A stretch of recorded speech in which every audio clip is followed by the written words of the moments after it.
Hello friends, कैसे हैं आप लोग? अच्छे होंगे। हम बात कर रहे हैं प्रीवियस क्लास में या बहुत पहले से पूर्व मध्यकाल की। काफ़ी लंबा टाइम पीरियड है, बहुत सारे इसमें राजवंश हैं, उत्तर भारत में भी और साउथ में भी। फिर बाहर से भी आक्रमण होगा, उसको भी पढ़ना है। तो हमने बहुत सारे उत्तर भारतीय राजवंशों की बात कर ली थी। आज जो बात करेंगे लास्ट उत्तर भारत के राजवंश में, वह कश्मीर के राजवंश हैं। 3-4 छोटे छोटे हैं, उनको हम जल्दी से कंप्लीट कर लेंगे।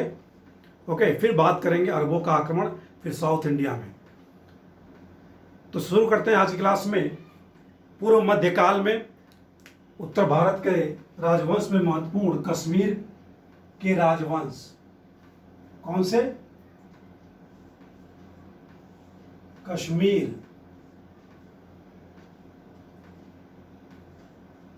कश्मीर के राजवंश। 3-4 राजवंश हैं कश्मीर के, जैसे कारकोट, उत्पल, लोहार वंश और एक छोटा सा पर्वलाइन वंश। ठीक है। तो सबसे पहले जो बात करते हैं हम कि कश्मीर के राजवंशों के बारे में जानकारी प्राप्त होती है, वो हमें कहाँ से प्राप्त होती है? तो 12वीं शताब्दी में एक पुस्तक लिखी गई थी, राज तरंगिणी। ओके, किसके द्वारा लिखी गई राज तरंगिणी? यह लिखी गई है कल्हड़ द्वारा। ओके, 11वीं शताब्दी मिलाकर लिखी गई है। इस पुस्तक राज तरंगिणी से हमें कश्मीर के राजवंशों के बारे में जानकारी प्राप्त होती है, जो कल्हड़ द्वारा जय सिंह शासक के समय पूरी की गई थी। ओके, और इस किताब को महाभारत शैली के आधार पर लिखा गया है। क्वेश्चन स्टेटमेंट वाइज आ सकते हैं। महाभारत शैली के आधार पर महाभारत में भी क्या राजवंशों की बात की गई है। तो कश्मीर के राजवंशों में सबसे पहले बात करेंगे हम कारकोट वंश की। पहला जो इसमें वंश है, ए ले लेते हैं, ए, वह है कारकोट।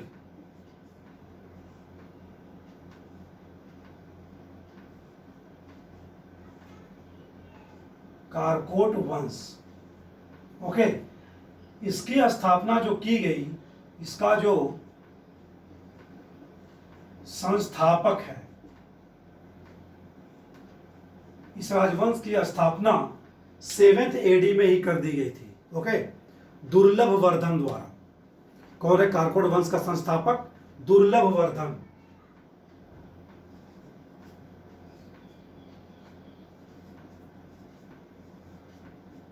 दुर्लभ वर्धन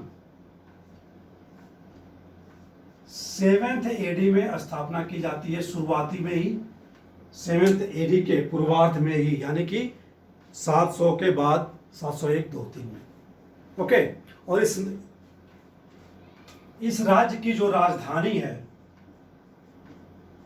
राजधानी क्या है? राजधानी है श्रीनगर। ओके, राजधानी कारकोट वंश की थी श्रीनगर।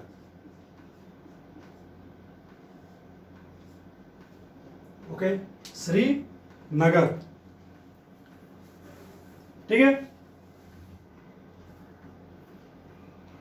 ये तो हो गया संस्थापक का नाम दुर्लभ वर्धन, 7th AD, राजधानी श्रीनगर।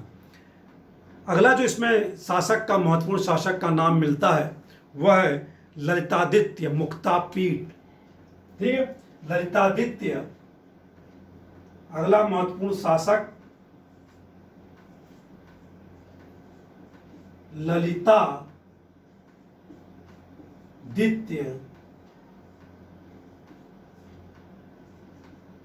मुक्तापीठ।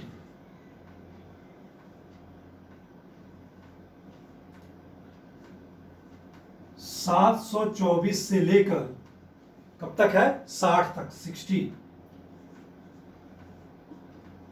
724 से लेकर 760 ईस्वी तक। ये कश्मीर के शासकों में सबसे शक्तिशाली शासक है और साम्राज्यवादी भी शासक है। ओके, इसके द्वारा 733 ईस्वी में, ठीक है, कब? 733 ईस्वी में एक दूत मंडल भेजा जाता है, कहाँ? चीनी शासक के दरबार में। ठीक है, दूत मंडल, दूत मंडल भेजा जाता है चीनी शासक के दरबार में। किसके? चीनी शासक, चीनी शासक के दरबार में। ऐसा माना जाता है कि जब गुप्त साम्राज्य की समाप्ति हुई, ओके, तो भारत का सर्वाधिक शक्तिशाली शासक गुप्तों के बाद किसी का रहा। शक्तिशाली शासक या शक्तिशाली राज्य जो बना, सर्वाधिक शक्तिशाली राज्य बना, वह ललितादित्य के समय ही कश्मीर का राज्य बना, कारकोट वंश। क्यों? क्योंकि इसने तुर्कों को भी पराजित किया, कंबोजों को भी पराजित किया, तिब्बतियों आदि बहुत सारे लोगों को क्या है, इसने पराजित किया था। ओके, तो क्वेश्चन पूछता है गुप्तों के बाद भारत का सर्वाधिक शक्तिशाली शासक कश्मीर का कौन सा वंश था, तो वह कौन सा है? कारकोट वंश। ठीक है, जैसे ये विजेता है ललितादित्य मुक्तापीठ भी हमने बात की, वैसे ही क्या है, एक महान निर्माता भी है। इसने अनेक मंदिरों का निर्माण करवाया, विहारों का निर्माण करवाया और बहुत सारे भवनों का, इमारतों का भी निर्माण कराया। एक आध नगर भी बसाया, उसकी बात करेंगे हम। ठीक है, तो इसके द्वारा जो सबसे फेमस मंदिर का निर्माण कराया गया है वह है सूर्य का प्रसिद्ध मंदिर है मार्तंड मंदिर। ठीक है, ओके, क्या है? सूर्य का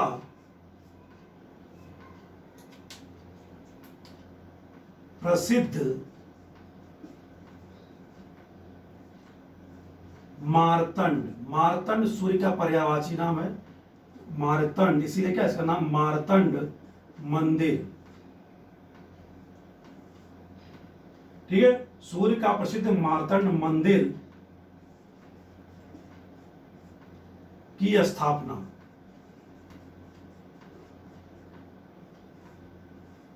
किसके द्वारा की गई? ललितादित्य मुक्तापीठ।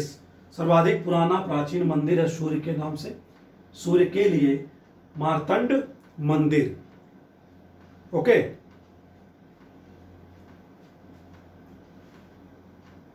मैंने जैसे बात करने किसी नगर की भी स्थापना की थी, एक नगर था परिहासपुर नगर। ठीक है, कश्मीर में परिहासपुर नगर की स्थापना की। नाम याद रखेंगे, कश्मीर में परिहासपुर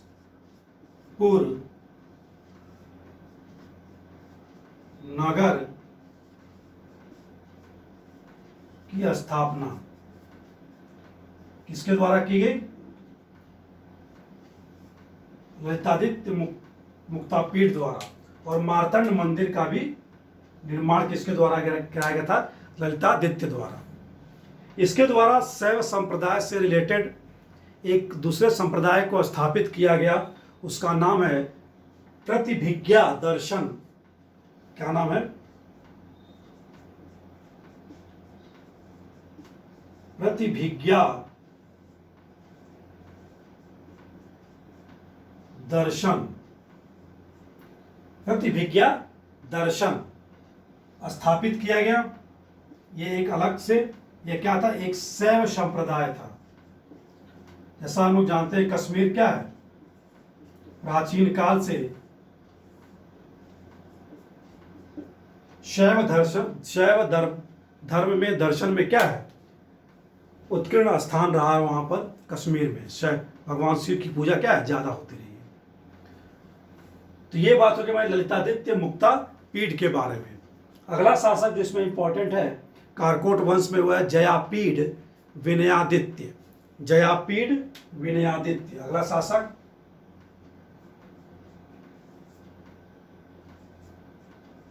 जयापीड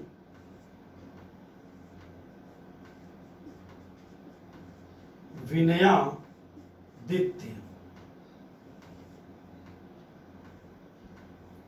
इसका कार्यकाल क्या है, टेन्योर क्या है? 770 से 810 ईस्वी।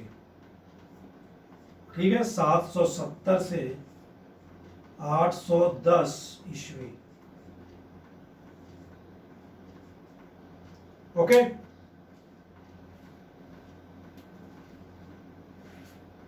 जयापीठ विनयादित 770 से 810 ईस्वी। इसके कुछ दरबारी कवियों की बात करेंगे। जैसे दरबार में 3 प्रमुख कवि हैं। दरबारी कवि,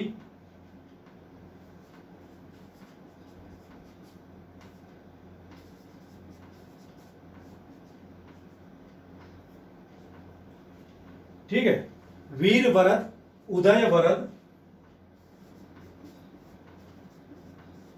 वीर वरद, उदय वरद, ठीक है, दामोदर गुप्त, दामोदर गुप्त। ओके। कुछ अन्य कवि भी हैं इसके समय। कला एवं विद्या का क्या है, संरक्षक है। अन्य कवि, ये जो 3 दरबारी मुख्य कवि हैं, वीर वरद, उदय वरद और दामोदर गुप्त। अन्य है क्षीर भट्ट,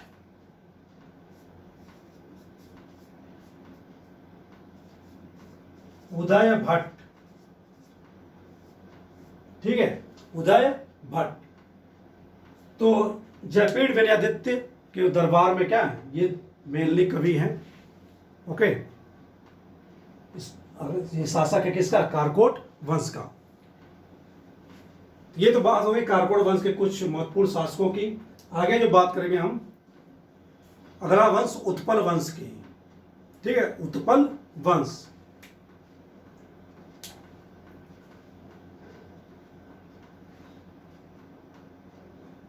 उत्पल वंश, ठीक है, उत्पल वंश, ए के बाद बी।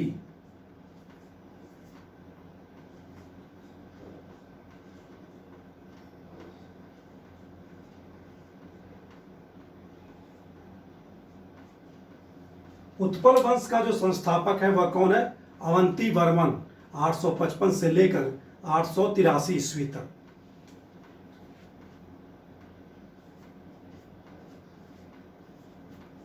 संस्थापक कौन है,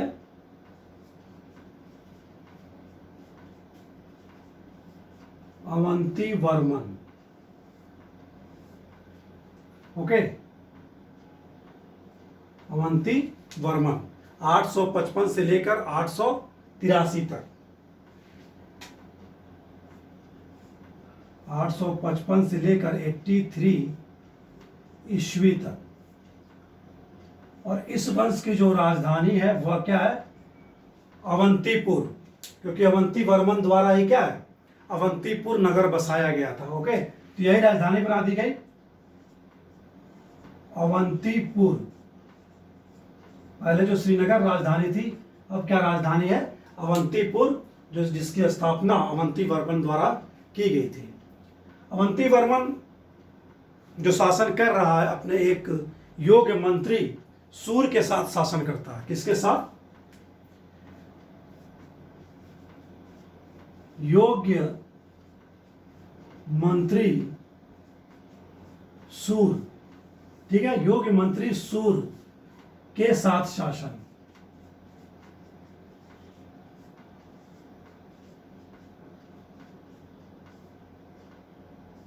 ठीक है, तो क्वेश्चन पूछा जाता है कश्मीर के किस कौन सा शासक था जो अपने मंत्री सूर्य के साथ क्या है, शासन को संचालित किया, अपने राज्य के शासन को।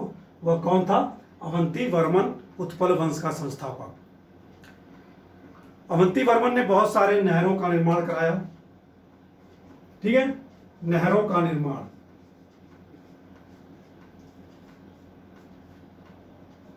और नहरों का निर्माण होगा तो क्या होगा, कृषि का विकास होगा, कृषि के क्या है, उन्नति होगी। ओके, तो कृषि के विकास के लिए इसके द्वारा बहुत सारे नहरों का क्या है, निर्माण करवाया गया। ओके, और अवंती वर्मन का जो दरबारी कवि है,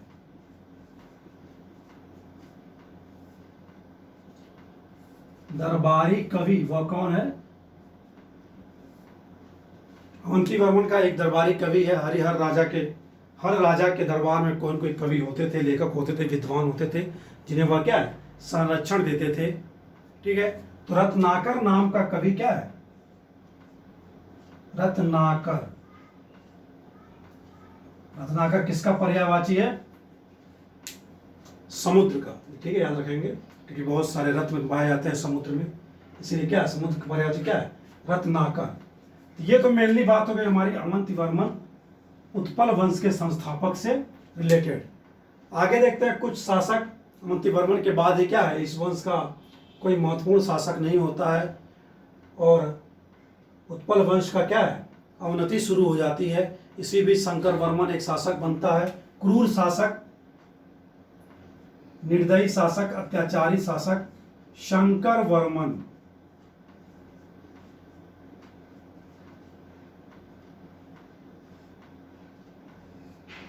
शंकर वर्मन 885 से लेकर 902 तक।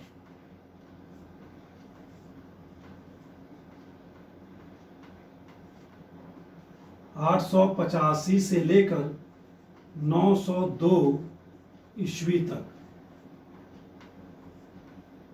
ठीक है, शंकर वर्मन। शंकर वर्मन के बारे में जान लेते हैं। ये सब बात की हमने, अत्याचारी क्रूर शासक है, निर्दयी। इसके द्वारा मंदिरों को लूटा गया, मंदिरों को लूटा गया। क्यों मंदिरों को लूटा गया?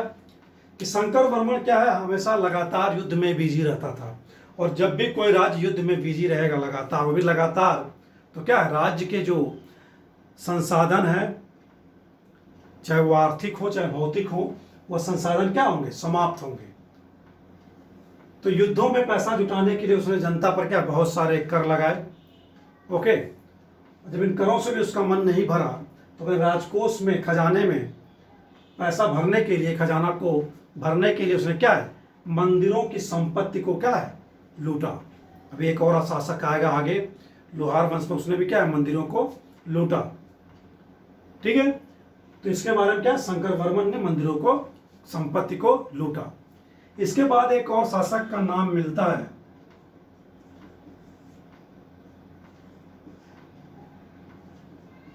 क्षेमेंद्र गुप्त।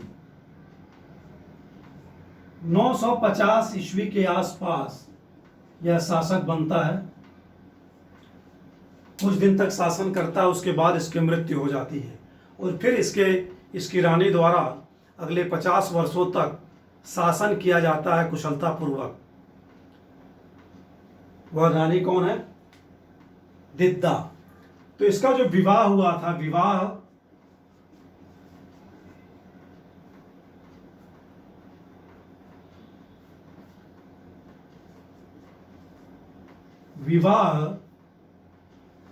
लोहार वंश की राजकुमारी, लोहार वंश की राजकुमारी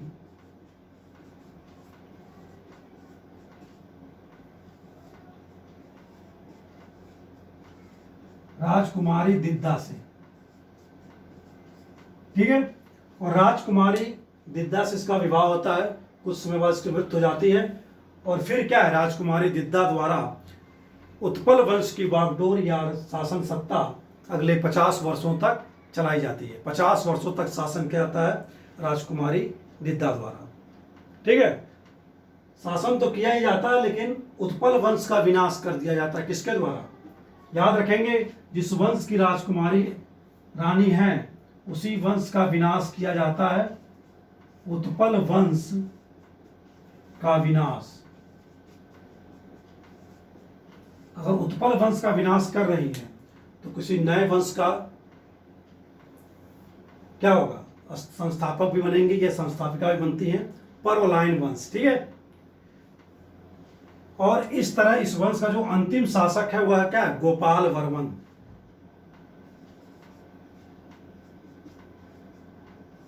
अंतिम शासक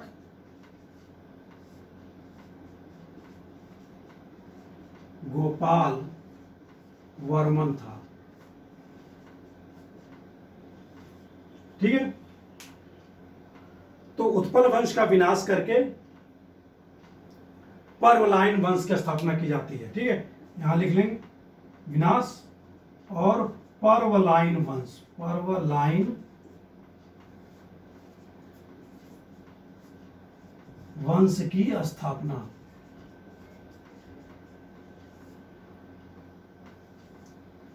ठीक है, पर्वलाइन वंश की स्थापना 1003 ईस्वी तक ये क्या है, यह वंश रहता है। कब तक रहता है? 1003 ईस्वी तक, 1003 ईस्वी तक यह रहता है। ओके, उत्पल वंश। कहीं कहीं नाम मिलता है पर्वगुप्त द्वारा क्या है, उत्पल वंश की स्थापना की गई, और वास्तविक संस्थापक रानी दिद्दा को माना जाता है, और इनकी भी राजधानी कहाँ थी? अवंतीपुर थी। अगला महत्वपूर्ण जो वंश है इसमें कश्मीर के राजवंशों में, वह है लोहार वंश।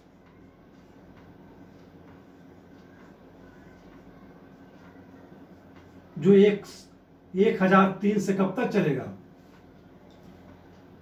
1003 से 1155 ईस्वी तक चलेगा। ठीक है, 1003 से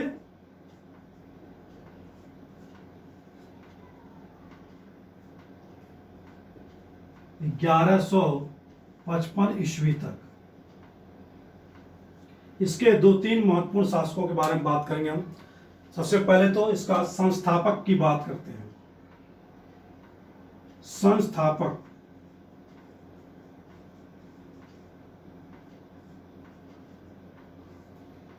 लोहार वंश का संस्थापक है संग्राम राज, 1003 से 1028 ईस्वी तक।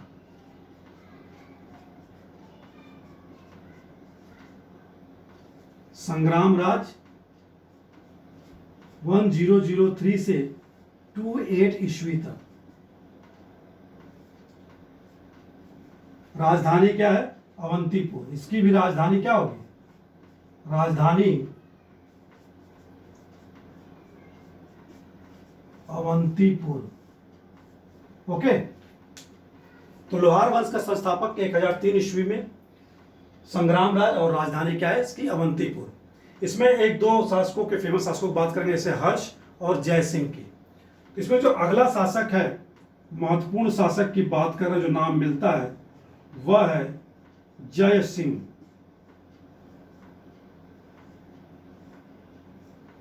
ठीक है, जय सिंह नहीं, जय सिंह से पहले क्या, हर्ष की बात करेंगे, हर्ष की। ओके, हर्ष।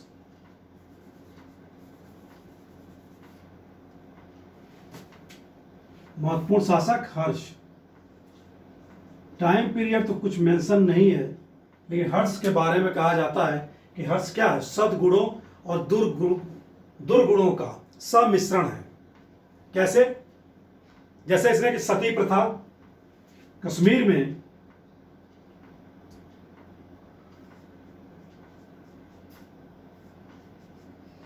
सती प्रथा,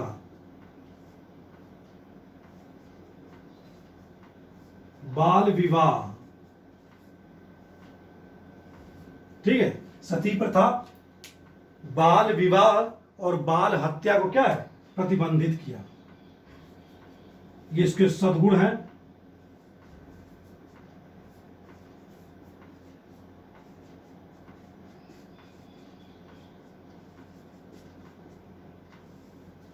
ठीक है, ध्यान रखें, कश्मीर में सती प्रथा, बाल विवाह और बाल हत्या प्रतिबंधित करने वाला शासक कौन है? लोहार वंश का हर्ष। ठीक है, तो इसने सामाजिक सुधारों पे काम किया। ठीक है, और फैशनों के नवीन मानदंड की स्थापना की। तो हर्ष को क्या कहा जाता है? सामाजिक सुधारों एवं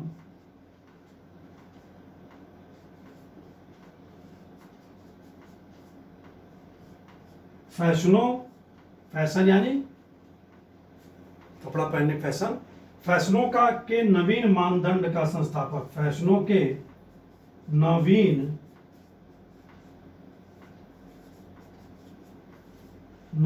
मानदंड, ठीक है, किसने संस्थापित किए? हर्ष ने। जैसे सामाजिक सुधार, सती प्रथा, बाल विवाह, बाल हत्या और भी बहुत सारे। ठीक है, लेकिन ये सब इसके सद्गुण होने के बावजूद क्या है? हर्ष बहुत ही क्या है, क्रूर शासक है, अत्याचारी शासक है। और इसकी जानकारी कल्लड़ द्वारा भी दी जाती है, जो इसका दरबारी कवि है। ठीक है, यह फिजूल खर्ची ज़्यादा करता है। ठीक है, इस वजह से इसके साम्राज्य में आंतरिक विद्रोह ज़्यादा होते हैं। आंतरिक विद्रोह होंगे तो उन विद्रोहों को दबाने के लिए युद्ध करेगा, और इसके भी संसाधन क्या है, संसाधन समाप्त हो जाते हैं। तो इसके द्वारा भी क्या है, मंदिरों को लूटा जाता है। ओके, मंदिरों की लूट।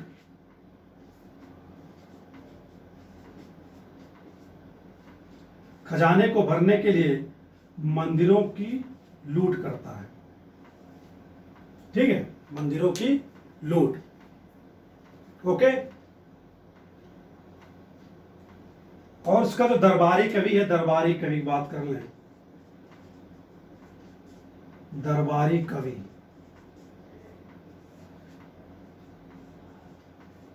कल्लड़, जिसने राज तरंगड़ी पुस्तक लिखी थी। ओके, उसके अत्याचारों के बारे में क्या है, सूचना देता है हर्ष।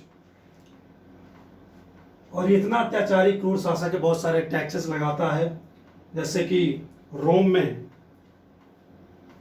रोम जल रहा था और क्या है, नीरो वंशी बजा रहा था। तो इसी तर्ज पर हर्ष को क्या है, कश्मीर का नीरो भी कहते हैं। क्या कहते हैं, हर्ष को कश्मीर का नीरो। ये स्टेटमेंट याद रखें, कश्मीर का नीरो किसे कहा जाता है, हर्ष को। आंतरिक विद्रोह होता है, और इस आंतरिक विद्रोह जब दबाने का कार्य कर रहा था, तो आंतरिक विद्रोह के दौरान 1101 ईस्वी में 1101 ईस्वी में इसे विद्रोहियों द्वारा मार डाला जाता है। 1101 ईस्वी में, याद रखेंगे, 1101 ईस्वी में मारा गया। ओके, स्वयं विद्वान भी है, कवि है, कई भाषाओं का ज्ञाता है, विद्याओं का ज्ञाता है। सिद्ध कह रहे हैं सद्गुणों और क्या है, दुर्गुणों का सम्मिश्रण है। सद्गुणों और दुर्गुणों का सम्मिश्रण है हर्ष। क्वेश्चन पूछा जा सकता है। लास्ट शासक जिसमें हम बात करेंगे इंपॉर्टेंट शासक की, जय सिंह। जय सिंह के समय भी क्या है, कल्लड़ दरबारी कवि हैं। 1128 से लेकर 55 ईस्वी तक का विवरण। और इनकी राज तरंगणी पुस्तक जय सिंह के समय ही कल्लड़ द्वारा क्या है, पूरी की जाती है। और यहीं पर आकर राज तरंगणी जय सिंह के इतिहास पर आकर क्या है, समाप्त हो जाती है या रुक जाती है। ओके, तो जय सिंह 1128 55 ईस्वी। अंतिम शासक, ओके, दरबारी कवि कल्लड़।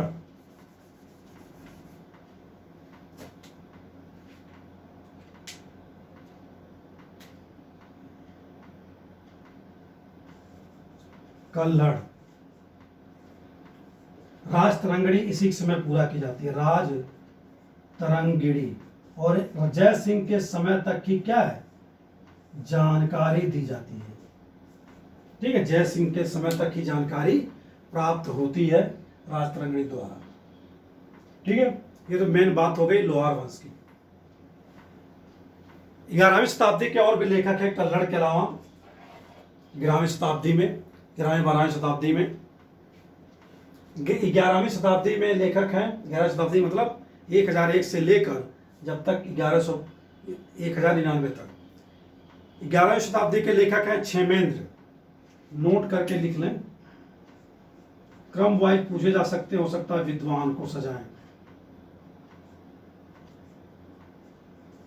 11th AD में विद्वान है कौन, क्षेमेंद्र।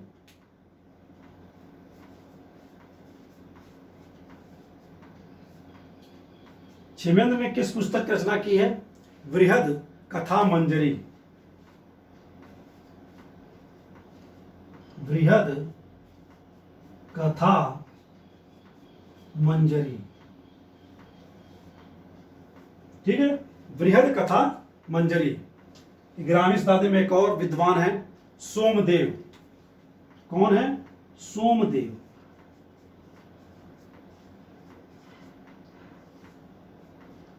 सोमदेव ने पुस्तक लिखी है कथा सरित सागर, कथा सरित सागर। ये सब पूर्व मध्यकाल की बात कर रहे हैं, यानी कि 11th AD में के समय में, यानी कि 1001 से लेकर 1099 ईस्वी तक का समय क्या है, 11th AD का है। तो इस तरह आज की क्लास में हमने कश्मीर के मेन राजवंशों की बात कर ली, ओके, और एक पर्वलाइन वंश की बात कर ली। तो रानी दिद्दा 3 वंशों से रिलेटेड हो रही हैं, याद रखेंगे, उत्पल वंश, पर्वलाइन वंश और लोहार वंश। ठीक है, तो आज की क्लास में इतना ही। नमस्कार, thanks for watching the video.